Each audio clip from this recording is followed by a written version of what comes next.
There, my name's David, and I'm going to talk a little bit about triggers in NA10. So, you insert triggers into your workflow through this thing we call the nodes panel. Um, and here you can see like a menu of some of the ways that you can trigger your workflow. So, some of the types of trigger that you can add. You can add one, so you're prompted to add one as the first thing you do when you come to a blank workflow. When you've already got a trigger like this one in your workflow, you can still add other ones. Like this. I actually think you can only have one manual trigger. Let's see. Oh yeah, you can only have one manual trigger, but you can have as many as you want of the other ones. Okay, and basically they look a little bit different to normal nodes. Let me show you what a normal node looks like. Let's just put Notion in there, for example. All right, so they look different because they've got a lightning bolt here, and they also have slightly rounded left-hand side. And that's because a trigger doesn't have an input. It's the thing that starts your workflow, whereas a normal node has this input thing here that I can connect things to. So there are different types of triggers. Some important ones are the manual trigger, the schedule trigger. Let's see what else we can add. Oh yeah, webhook's really important. And there are like a load of triggers for different apps. And actually, these triggers for different apps aren't in this schedule. Oh, yeah, so they are. Yeah, they are. Sorry, never mind. On app event, right? So here we have basically just a load of nodes that have their own special trigger. So one example would be, let's say, Pipedrive. Okay, so here I have a trigger for new Pipedrive event. So that's that's another way of doing it. And actually, what's interesting is that like if I do Pipedrive now, we have like a normal Pipedrive node here. So we actually have two types of Pipedrive node, right? We have a trigger node and we have a regular node. And what we do here is we put them together, right? So here I've got under Pipedrive, I've got actions, and at the bottom, I've got triggers. We present them as one list, but actually this one will insert the trigger node. Everything else will insert this node. Okay, so the two most important types of trigger, and actually probably the two most important triggers are these two, right? Because these are basically like the two main ways of getting data into NA10. You can either, on a schedule, go and like run a workflow and maybe check for something, or you can, rather than like actively going out and checking on a regular basis, you can just wait. You can wait for some event to come to you, and that's basically what the webhook is. And actually, all of these app nodes, these app triggers, use kind of one of these two methods behind the scenes, right? So if I think there's something like, let's say, Google Drive trigger, which is here, right? So, yeah. So this is actually the wrong way around, I think.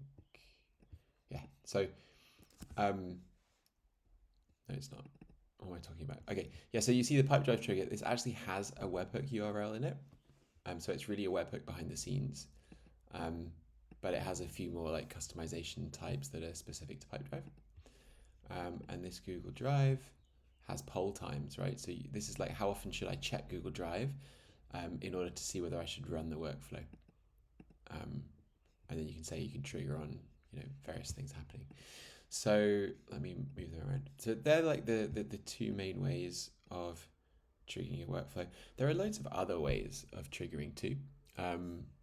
So if I go back to this thing, we do have chat.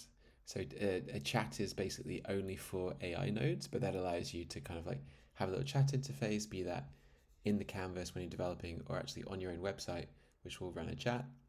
You can also make a workflow called by another workflow. So you have a special trigger for that. We have a form that you can show, which will, when it's filled out, it will trigger the workflow. And there's like a few other things in here. So there's lots of a long tail of different triggers, let's say. Okay, so you've got these triggers. Like, how do you start them? And there's actually kind of two ways here. So if I'm going to clear some of these out. There's two ways of running a trigger. I can do that, test workflow, and that will actually run the whole workflow. So let me show you, if I put, let's do a no op node, so there's no error. Right, if I do this, it's going to run the trigger and it's going to run everything. It's going to run the whole workflow from the trigger. I also have this button up here, which is just going to run the trigger and nothing else. And that button is the same as this button here, just runs the trigger. Okay. And you can write your own nodes in NA10, right? So I could, if I had like my own service, I could write my own node for it. And there's a different way of writing triggers to normal nodes. So you write, there's just like a different logic to it. We actually have a tutorial for writing normal nodes, and we don't yet have a tutorial for writing triggers. So that's a hole that we need to fill. Okay, and then there's this thing about execution. So I mentioned there's two ways of running the workflow, but there's actually two modes that the workflow can run in. Okay, and those are what we call like manual and prod. And the best way to illustrate this, I think, is with a webhook node. Is it with a webhook node? Actually, it's probably with a schedule node. Okay, so what I've been doing with this so far, with actually both of these buttons, is what's called a manual execution. And a manual execution basically means that like the real trigger actually is me clicking a button in NA10. It's not actually the thing that the trigger is for, like a schedule or a webhook. It's just me clicking a button. And that's because when I'm developing, I want to test this, right? And I want to be able to run stuff. Then there's a production execution, and a production execution basically means that like a user hasn't clicked something in NA10, they haven't clicked one of these buttons.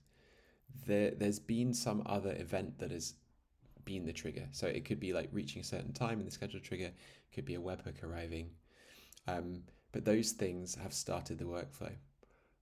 So for example, let's say that this should run every minute, like that. Right, I can save this, turn it on, and this actually is quite interesting. So basically, your schedule trigger will now trigger executions on the schedule you've defined. These executions will not show up immediately in the editor, but you can see them in the executions list. So let's make sure that we are indeed saving all executions like suggested. And then we're going to wait a little bit, and we'll be able to see the executions turning up here. These are the past executions I made by doing a manual execution. That's why they have this little test execution icon on them, which is the same as on this button. But hopefully soon, what we'll also see is one that doesn't have it, because this is going to be running automatically. So there are these two different modes of running executions, or triggering triggers, I should say. They're important to know, because what happens is when I click this button and I do test workflow, it's great because I can debug and I can see like all the data flowing through, for example. When I do a production execution, I can't see that. Like nothing changes here when this workflow is running. It kind of runs in the background. And that's because you wouldn't want like new data to suddenly be flowing through your workflow every minute while you were making a change. So that is something else to know about them. And the other thing, I guess, is that some triggers, when you're doing this manual execution, they can kind of pull in data automatically. So an example there would be like an error trigger. So this basically runs, this is a trigger you can set to run when another workflow fails.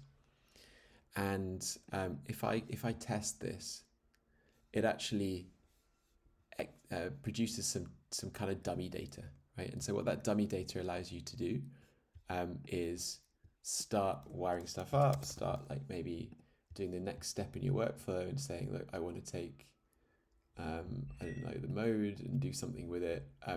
It allows you to start doing that without waiting for without actually ever running this node, without ever connecting to a service or other stuff you might need to do in triggers.